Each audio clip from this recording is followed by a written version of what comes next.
sénégalaise, vous parlez d'influence, vous parlez de rayonnement, mais il y a quand même cette affaire de trafic présumé de passeports diplomatiques.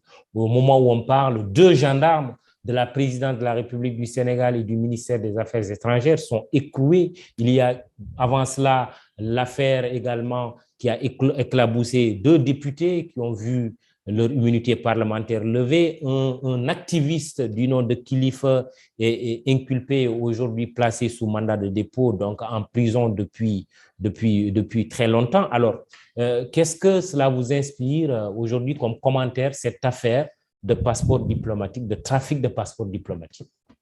Alors, Mamoudou, vous savez, il n'existe pas de risque zéro. Ça n'existe pas. Tous les pays font des efforts pour sécuriser leur état civil, sécuriser leurs fichiers d'identité biométrique. Il n'existe pas de risque zéro. Au moment où je vous parle, nous faisons du bruit parfois au Sénégal pour des choses qu'il faudrait éviter, oui, mais avec un pourcentage. Quel pourcentage? Oui, mais quand même, vous n'allez pas quand même je vais pas cautionner, minimiser, sous-estimer cette affaire. Oui. Et au contraire, oui. Je veux juste dire que les chèques du Trésor, qui sont parmi les plus sécurisés au monde, ils sont trafiqués. Le passeport américain, qui est un des plus sûrs passeports, un des plus prisés, il est trafiqué. On ne peut rien contre la malice des hommes. Ce qu'il faut, et c'est là où je vais vous rejoindre, oui. C'est que, et c'est Karl Popper qui parlait de, qui justement dit que le taux de fiabilité est inversement proportionnel au degré de falsifiabilité. Il n'y a pas de 100% infalsifiable. Alors, quand vous avez une structure comme ça, le ministère des Affaires étrangères, sa vocation première, c'est de faire de la diplomatie. Ce n'est pas de faire des passeports.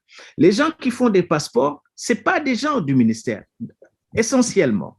C'est des gens assermentés, des officiers de gendarmerie ou de la police qui viennent là-bas pour assurer une mission qui est, pour le rappeler, une mission du ministère de l'Intérieur. Mais qui servent quand même à la présidence et qui servent au ministère des Affaires étrangères. Je vais vous retrouver, Mamoudou. Oui. Quand vous avez un système comme ça, vous faites de l'analyse risque. Oui. L'analyse risque, y a-t-il un risque de fraude? Oui. Faible, fort, mais il y a risque. Ensuite, vous analysez ce qu'on appelle la probabilité d'occurrence. Et après, vous mettez en place un système de contrôle.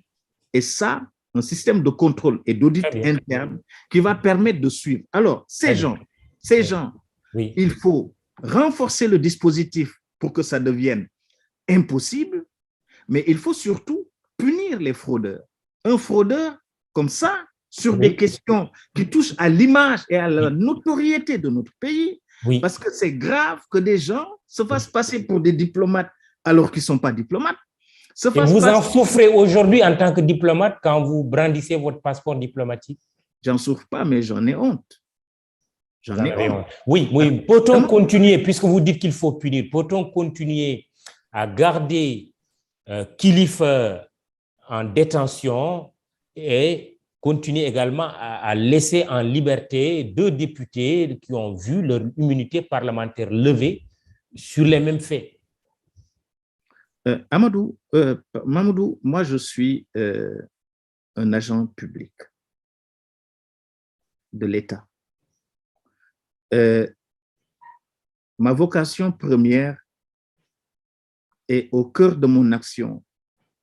Quand je dis moi, je dis les autres, il y a l'intérêt général. L'intérêt général, c'est ce qui est bien pour le Sénégal, pour la maison Sénégal. Oui, répondez directement à la question. Et le premier principe, c'est un principe de neutralité. Le second principe, c'est un principe d'impartialité. Ce que je dis là, c'est valable pour la justice, pour tous les juges, pour tous ceux qui doivent traiter tous les jours les Sénégalais. À propos de ces députés, toujours en liberté, vous en dites quoi? Avec équité, avec impartialité, on doit le faire.